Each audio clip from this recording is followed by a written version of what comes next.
Morning. So I'm here at the third and the final day of the 31st edition of CREDAI-MCHI Expo 24 at the Geo World Convention Center, BKC.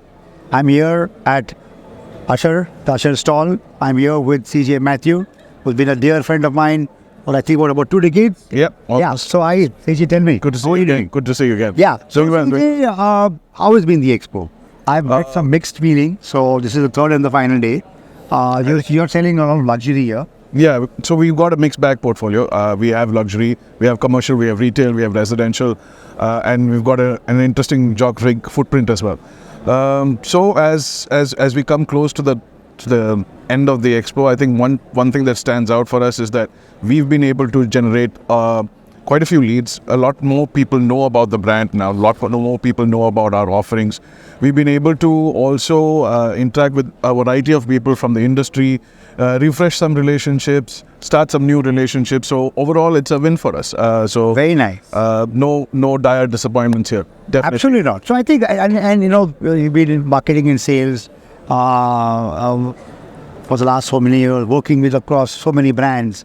What is the change which you're seeing right now, say after the pandemic and especially after the RERA? There was a lot of implication. Yep. Where do you see from the industry perspective, from the buyer, the consumption trends, the real estate brokers, the channel partners, where is the change according to you? Purely from a marketing and sales perspective. I think the big buzzword, the big keyword is transparency, right? Everybody is now accountable. All participants of the industry are now accountable, and that makes things a lot more simpler for the consumer, no matter what asset class you're buying into. That's number one. Number two, every consumer, again, of any asset class is so much more well-informed about what they want to do. They've done their homework, they're doing their homework, they're using every viable means of gathering information. So these are the big two things that have changed. One is transparency, and one, your buyer is much more informed. He has the tools and the resources. Yeah. So that's before even he's coming to you, either at your office or at the site or at the stall. Absolutely. He's aware of what are the Absolutely. These are the two very wonderful. Very nice. So wonderful. Where do you see now? 24. Budget is out of the corner. Yep. There's a fantastic kind of traction happening. Yep.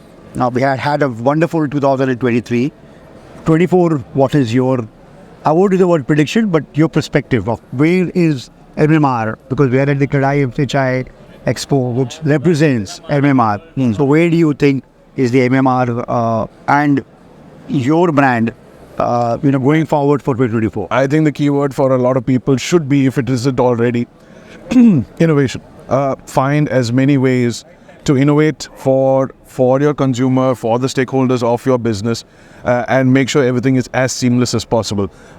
With RERA, with GST, with all of the work that the bureaucracy is doing for us, things are getting simplified. We're still in the midst of that journey. We're still in the midst of that journey, and there is a long way to go. But innovation is going to be key. You need to be able to offer something that is not cut and dry, but is unique in its own nature, no matter what asset class you're participating in, and no matter what service that you're going to give. So, because everybody is getting, exposed to a lot of brand experiences, and that is rubbing off. One brand's experience is rubbing off another brand experience. Very nice. Across verticals, and it's not just within real estate, right? So today, for example, if I go to an automobile showroom and I'm considering buying a premium car or a high-end car, the way I am treated is suddenly now my benchmark to be treated by any brand that I operate with, that I engage with. Very interesting perspective. This is very, very unique what I have understood. So this is the first time I am hearing this. So what you're telling me, what the hospitality brand or the airlines brand or a high-end luxury automobile brand, that consumer is expecting a similar kind of experience and so-called treatment from a real estate developer brand. Yes, everywhere. Very interesting. Everywhere. Even with the onset of e-commerce, how that website, forget the aggregators, take out your large format aggregators that has made e-commerce very, very simple for us consumers.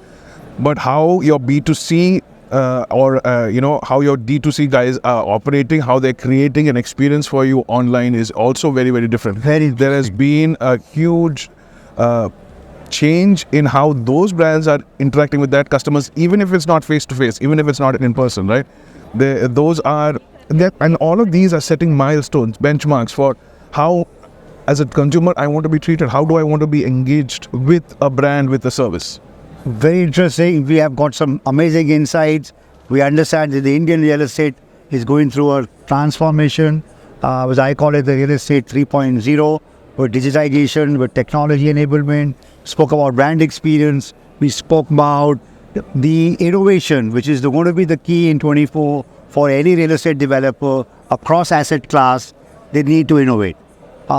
Anything passing remark, your closing remark for 24 as a developer, as a marketing professional, as an expert, just whatever you feel like. I think for anybody, for the channel partner, for the buyers, for the investor, for the developer. I think the industry and almost all of the key stakeholders have reached a pace, right? And if we want to see continued success, I'm not saying really push the pace, I'm just saying keep that pace up. I know this slide, I'm going to be using this stage. You know, this has been, अभी ये तो मैं खैर इसको बाद में edit कर देना. But this has been that's why I love to talk to intelligent people here. Oh, yes. Man, what amazing. It was rolling again. I will keep it edit there. Okay, we spoke about brand experience, customer experience. Yeah. Any two examples, case studies you would like to give from any kind of either a campaign or any kind of a strategy which you have implemented and you had a good response? So you can think of within real estate? Within real estate. Or outside also? No, right now we focus on because I've been around for so long. See, every industry evolves over time, right? And I've been able to see a large spectrum of changes across the industry. And I'm saying about real estate and how we treat our customers, right? There are still developers because of space constraints that will sell from a porter cabinet. But, given the opportunity and if they end up pushing themselves, I've seen promoter firms, I've seen design firms come together to create a more wholesome experience center. It's no more a sales office. It's now an experience center where, multiple stimuli is given to the consumer to feel comfortable, to be able to take an informed decision and be able to be more confident about their transaction. And I think so this is again, what we were earlier calling it experience center were actually sales gallery. Yeah. So not really an experience center. Yeah. What now you're saying that you have the designer, the developer, all putting the marketing team, the sales team, all collectively putting their mind together to give that so-called experience to the consumer. Absolutely, and I think there are multiple examples. For example, how Nexa has evolved for other automobile industry.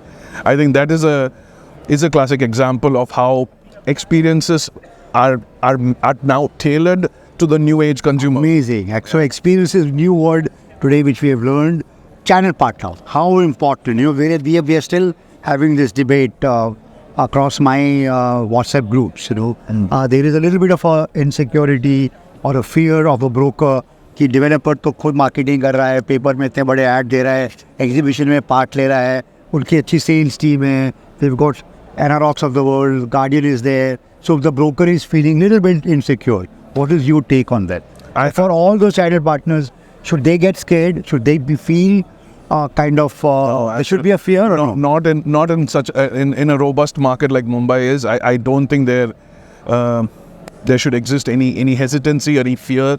I mean, this is the city of dreams after all, right? But there are so many rags to riches story here. But to empower the channel partner, like I was saying earlier, innovation is important. I think try and make investments into yourself from a tech literacy perspective. Get tech savvy yourself, and irrespective of how market dynamics play, asset class to asset class, developer to developer, micro market to micro market, irrespective of all of those dynamics, the channel partner is here to stay.